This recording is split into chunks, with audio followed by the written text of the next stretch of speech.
Entonces ya vimos lo que hacen los loops, ¿no? Que es ejecutar un pedazo de código un número de veces. Entonces aquí pues primero hicimos una especie de torre y luego con otro loop hicimos estas casas. Pero hay otra cosa que también es muy útil, otra herramienta que se llaman nested loops, que en español es loops anidados. Y eso lo que significa es que hay un loop adentro de otra loop. Entonces eso permite que se hagan, por ejemplo, bueno, pues voy a hacer un ejemplo para que se vea. Vámonos aquí a donde tenemos los scripts en Python, en GitHub, Python en Minecraft YouTube. Después le damos clic al ejercicio 38, copiamos el código, después abrimos idle de Python, como siempre, creamos un archivo nuevo, pegamos el código y lo guardamos. 0.16 nested loop. Ahora voy a acomodar esto. Y bien, aquí tenemos el programa. Entonces, primero lo de siempre, nos conectamos, importamos el módulo de tiempo y después necesitamos una variable que almacene un block ID. En este caso es block type y el block ID es 251,14, que es el concreto rojo, que es lo que hemos estado utilizando. Bueno, es lo que yo utilizo para el eje X. Para mí el rojo representa X.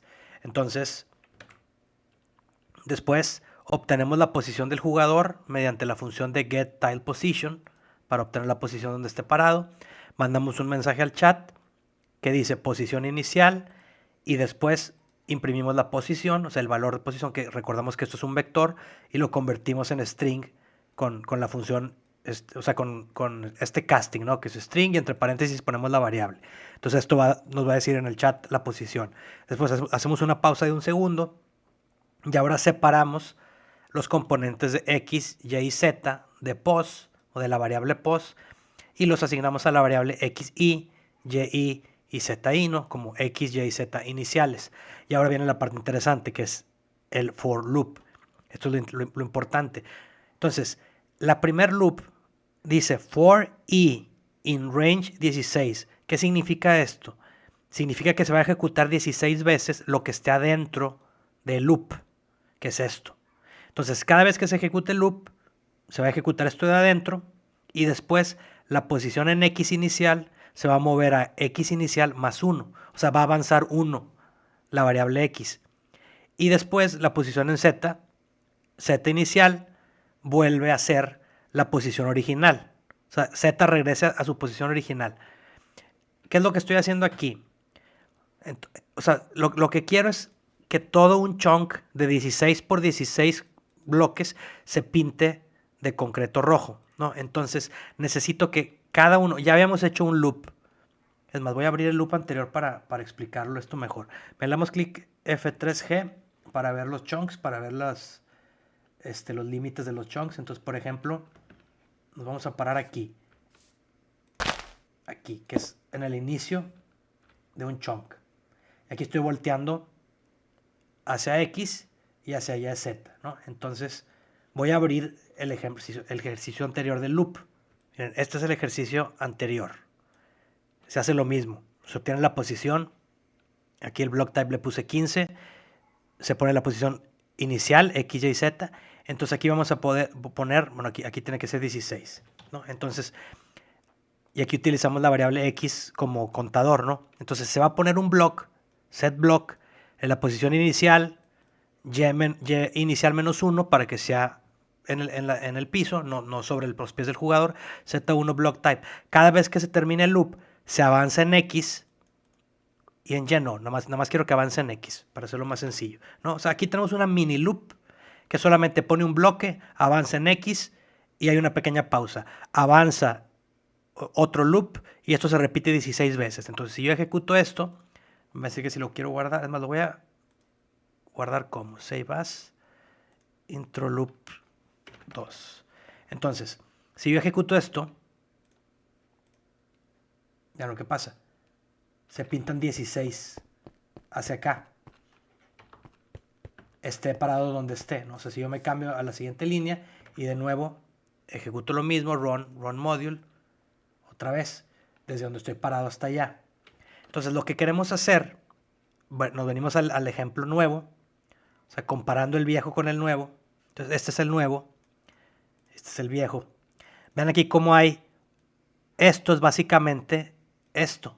Entonces tenemos una loop adentro de otra loop más grande que se actualiza cuando se termina, ¿no? Entonces aquí puse por i en un rango de 16 y luego por j en un rango de 16 vamos a poner un block de igual manera que aquí, x1, digo xi, yi menos 1 para que esté abajo del piso, zi, el tipo de bloque, y después vamos a avanzar en z. Entonces, este loop de adentro va a poner una línea.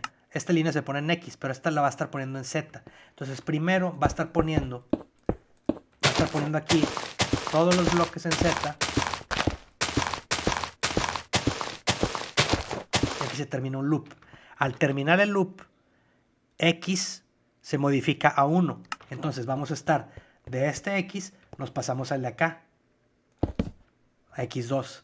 Y después, al modificarse X, Z se vuelve a hacer Z inicial, o sea, Z se vuelve a poner aquí y empezamos a poner otra vez el siguiente loop, que es aquí.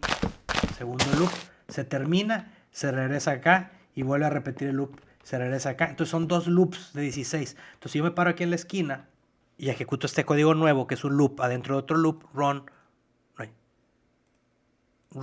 module, regreso a Minecraft y vean cómo se empieza a pintar. Y son dos loops. Un loop lo va a mover en Z y otro loop, o sea, un loop pinta cada cubo en Z y otro loop va avanzando ese mismo loop en el eje X.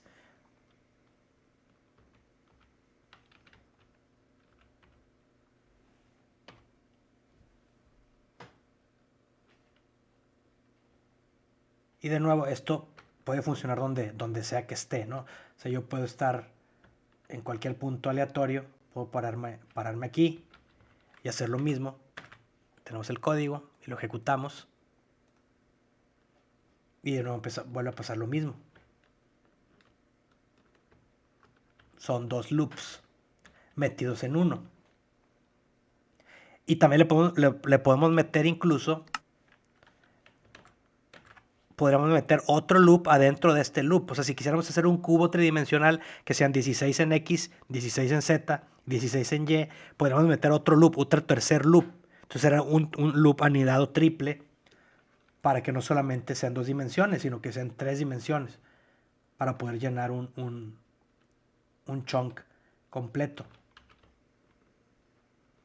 Y este concepto es muy, muy interesante porque, por ejemplo, supongamos que esto era un territorio gigante y queríamos poner una casa separada a lo largo de todo el territorio. Pues nos serviría una nested loop para que unas casas las ponga sobre un eje, después se mueva un poco más hacia abajo y vuelva a acomodar varias casas, se mueve un poco más hacia abajo, vuelve a acomodarlo, etcétera, ¿no? O sea, esto de los nested loops es otra gran herramienta que nos va a permitir construir cosas mucho más complejas de forma automatizada.